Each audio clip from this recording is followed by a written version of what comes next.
Today I'm going to share one of my all-time favorite childhood snacks called HotTeok. And HotTeok is your sweet pancake filled with this melted brown sugar that just oozes out, and then you take a bite of this delicious pancake together. It's so good. It's so good. You can make HotTeok using one of these HotTeok kits, but I'm going to show you how to make HotTeok from scratch using ingredients from your local supermarket, and I'm going to share my tips and tricks to make it extra gourmet tasting. Your friends and family are going to be so impressed with how delicious HotTeok is. 오늘의 레시피, 집에서 아주 맛있는 찹쌀 호떡 만들기. 오늘도 여러분들과 영어로 함께 하겠습니다. Hi everyone, this is Helen and welcome to Modern Pepper. 안녕하세요, Modern Pepper의 헬렌입니다. The ingredient list is also available in the description box below, as well as the product links that you could order online. To make our HotTeok dough, we need 1 cup of all-purpose white flour. Unsifted is fine. And 1 cup of 찹쌀가루 is your sweet glutinous white rice flour. And if you can't get this at your local supermarket, then use another cup of all-purpose wheat flour. And we also need a 1/4 cup of corn starch, 2 tablespoons of sugar, 1/4 teaspoon of salt, 1/2 teaspoon of baking soda. Then mix up the ingredients. So once you mix up the ingredients well, I want you to kind of form a little mountain in the middle, like that. Then I want you to go in the middle and create a little well, like that. And we need 2 teaspoons of yeast. So make sure to use yeast that is fresh, that is not expired, that is not contaminated. And I always keep my yeast in a bag and then also in an airtight container, and I store mine in the freezer. So we're gonna add 2 teaspoons of yeast right in our well right here. Here I have 1 cup of water that is about 110 degrees in Fahrenheit. Then we're gonna pour our warm water into our well with the yeast. And using a fork, I just want you to mix it just a little bit. And then we're gonna let this rest for about 2 minutes and come back. And look at that, 2 minutes later, our yeast has been activated. So it's bubbly and foamy. That's exactly what we want our yeast to look like at this point. Then what you want to do is go in with your fork and just start mixing. Make your well bigger and wider. Here I have 2 tablespoons of salted butter that I melted.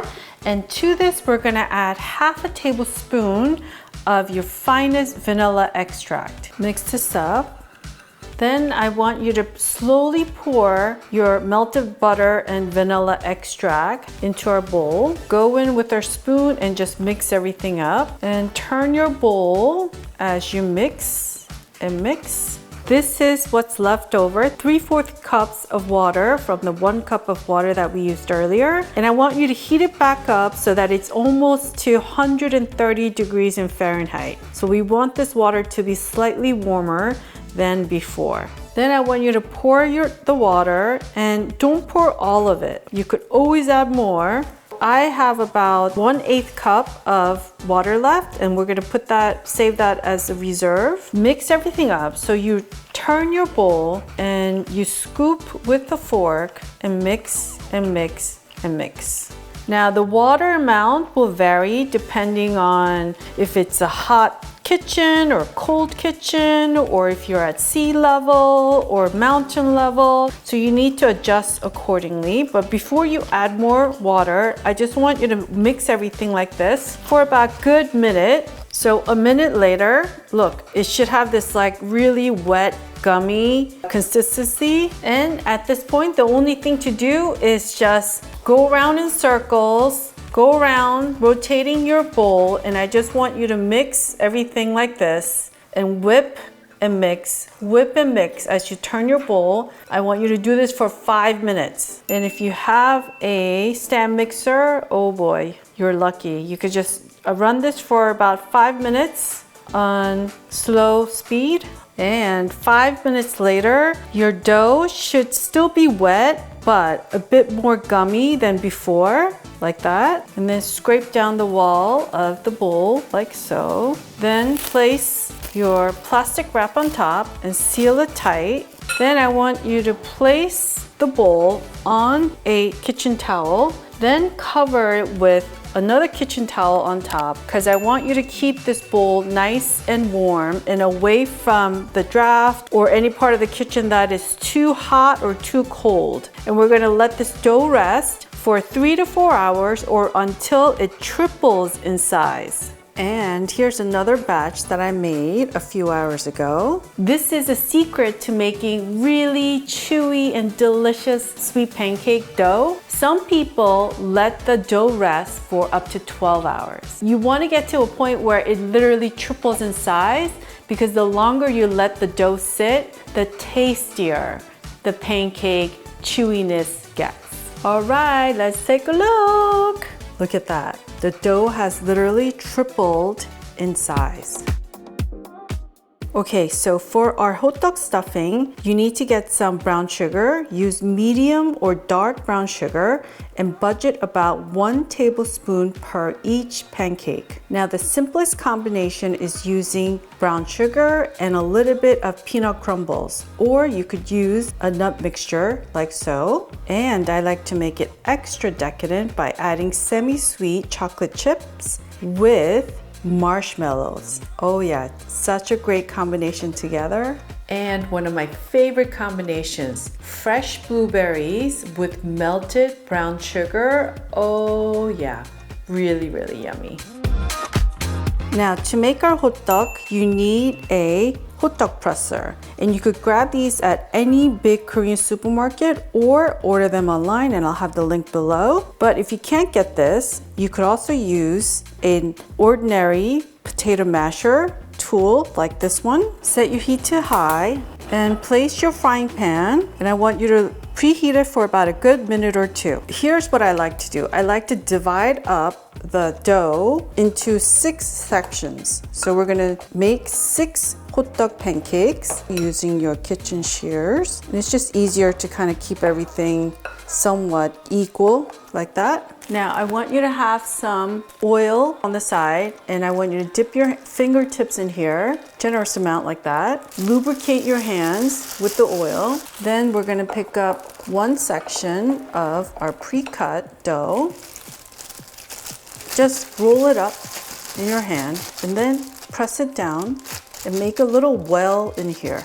Then we're gonna add 1 tablespoon of our brown sugar, kind of press it down like that. Then add a little bit of our nut mix. It's about half a tablespoon, but you could add more or less. Then you pick up one end and you just squeeze it. Squeeze the dough to just seal it all in and put our stuffing inside the center. Make sure the top is nicely sealed like that. This side down goes down on the frying pan first. Now, once your frying pan is preheated, I want you to lower your heat to medium. Then we're gonna add a generous amount of oil, about 2 tablespoons of oil like so.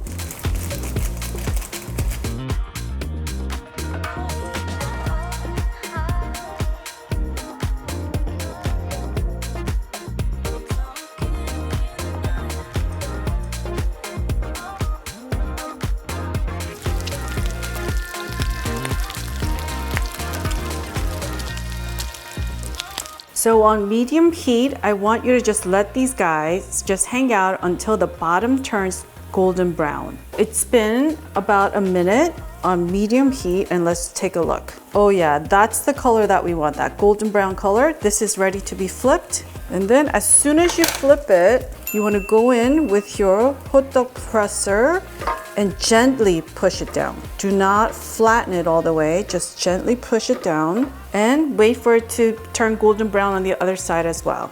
So flip, then gently press, and your heat is still at medium.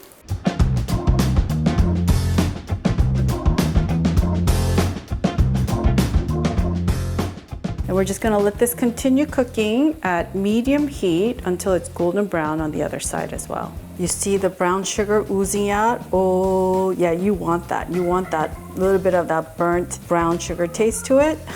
And the chocolate oozing out too. All right, so it's been about 2 minutes on medium heat, and let's take a look. Oh yeah, see, this is ready to be flipped. And check the rest. This one, not so much. Let's let it sit a little bit longer. Be patient and constantly check. This is something that you want to cook slowly on medium heat. Look at the blueberries and the sugar oozing out.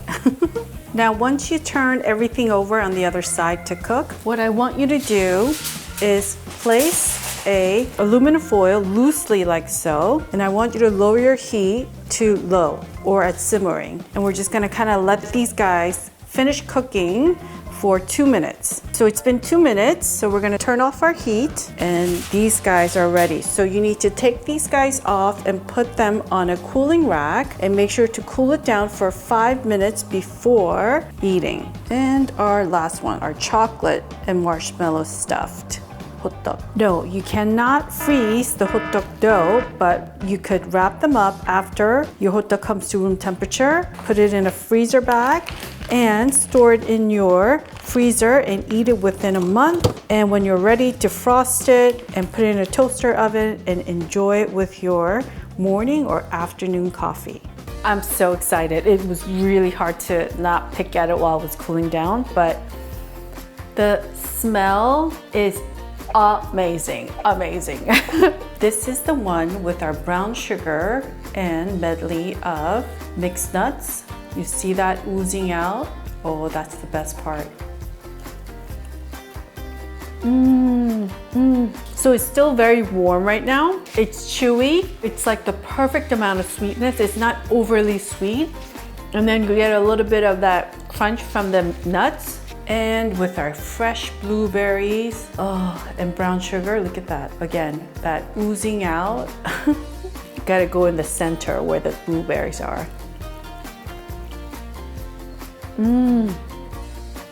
It is unlike your ordinary blueberry pancakes. I'm just saying, I could see this being served at one of those fancy brunch places. Yes, instead of your ordinary pancakes, make Korean Hotteok pancakes like this with butter and maple syrup. Oh, you know, you should make this for people that you really like only, obviously. Oh yeah. If that doesn't look good, I don't know if we could be friends. The chocolate and the marshmallows, ooh, extra calories are sometimes totally worth it, totally worth it.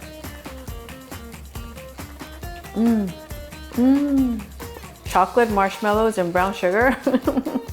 It's a no-brainer. Classically, just the brown sugar and peanut crumbles alone will just take me to food heaven right away. So I love them all. But I want to hear from you what your favorite stuffing is, so make sure to comment below. All right, so this is my bonus to you for watching to the end. So once the HotTeok comes to room temperature, make an incision like so. Then put a heaping amount of your finest vanilla ice cream. And yes, this is HotTeok ice cream sandwich. Yeah, you know you want a bite. Bon appetit, everyone. Now, if you want to check out more Korean snacks and street foods, make sure to go to youtube.com/modernpepper, select the playlist tab, and click on Korean snacks and finger foods. And I also have Korean corn dog recipe that everyone loves. So I will see you there. I want to thank you for watching today, and I hope you enjoyed watching today's video. And if so, I want to kindly ask you to click on that thumbs up icon and make sure to subscribe and hit that notification bell so we can make more Korean dishes together. 여러분 오늘 재밌게 보셨으면 꼭 좋아하는 버튼과 구독 버튼도 눌러주세요. 다음 영상에서 꼭 뵙겠습니다. 감사합니다. Alright folks, I will see you in one of the videos you see right here.